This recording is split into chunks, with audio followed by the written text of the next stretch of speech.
Well, good morning to you, ladies and gentlemen. This is Scott Manning coming to you live from Scott Manning YouTube Sports Talk. I want to thank all of my loyal viewers for being with me here this morning. I got to chime in. The Cleveland Cavaliers have now evened the series with the Boston Celtics at 2 games apiece after a 111-102 victory for the Cavaliers last night. LeBron James, what can you say? 44 points against the Boston Celtics. 5 rebounds, 3 assists. Tristan Thompson, a double-double. 13 points, 12 rebounds, 2 assists. George Hill, he contributed 13 points, 4 rebounds, 3 assists. And Kyle Korver came off the bench with 14 big points. How in the heck have the Cavs have done it? A lot of people have said the Cavaliers are home for the next 2. They did what they had to do. They had to win the next 2, and they did exactly what they did. Had they would have gotten a split with the Celtics, it would have been series over. Now we have a series on our hands. But for the Boston Celtics, I will say this. Jaylen Brown, 26.6 rebounds, 2 assists. Terry Rozier, 16 points, 6 rebounds, 11 assists, a double-double. Jason Tatum, 17 points. Al Horford, 15.7 rebounds. Marcus Morris, 10 points. There were 5 starters. There are 5 players for the Celtics that were in double figures, but LeBron just shut them down with 44 big points. The credit goes not just to LeBron James, which had Tristan Thompson with a double-double. Kyle Korver came off the bench with 14 points. And now, the Cleveland Cavaliers are now back in the series. Now the next question. They got to win one in Boston. Can they do it? And you know the Celtics have struggled on the road. But Game 5 will be in Boston. And if there is a Game 7, it will be in Boston. Keep that in mind. A lot of things can happen, and it usually does, down the stretch. So is there concern? Yes, there is. But for the short term, the Cavs did what they had to do. They took the 2 biggest games in Cleveland. Now, Game 5 is very important. Whoever wins Game 5, if it's either Boston or Cleveland, if Cleveland wins Game 5, they'll probably take it in 6. But if Boston wins Game 5, I can see the NBA East Finals going all the way to a 7-1 decider. Because, think about it. Both teams on the road have sucked. They've been pathetic. The Boston Celtics, they're red hot at home. They're like 1-6 on the road. The Cavaliers have struggled on the road. They proved that was proven in the first 2 games of the series. And yet again, it is remarkable what a home crowd can do. And it's still remarkable what the Boston Celtics have done with no Kyrie Irving, no Gordon Hayward. It's remarkable. And I will give the credit to the Boston Celtics where credit is due. Now, the Cavs did what they needed to do. They had to have the next 2 at home. They got it.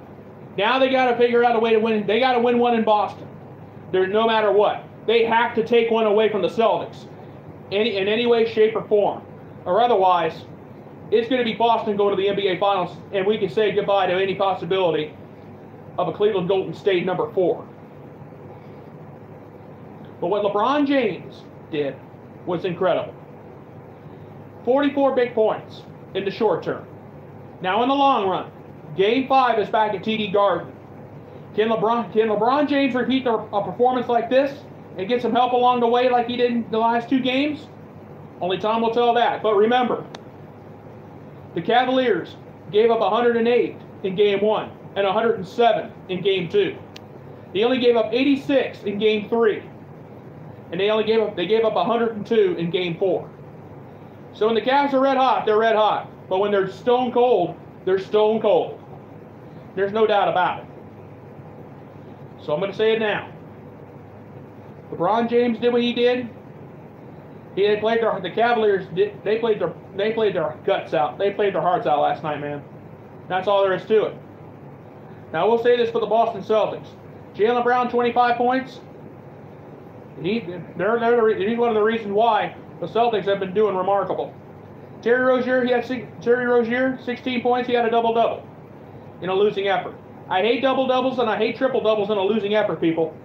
That's all there is to it. Jason Tatum, 17 points. He didn't do much of anything. Marcus Morris, he had the job of guarding LeBron James. He did fantastic in the first game. In Game 1, he said, I'm going to guard LeBron and I'm going to make his life miserable. He did that in Game 1.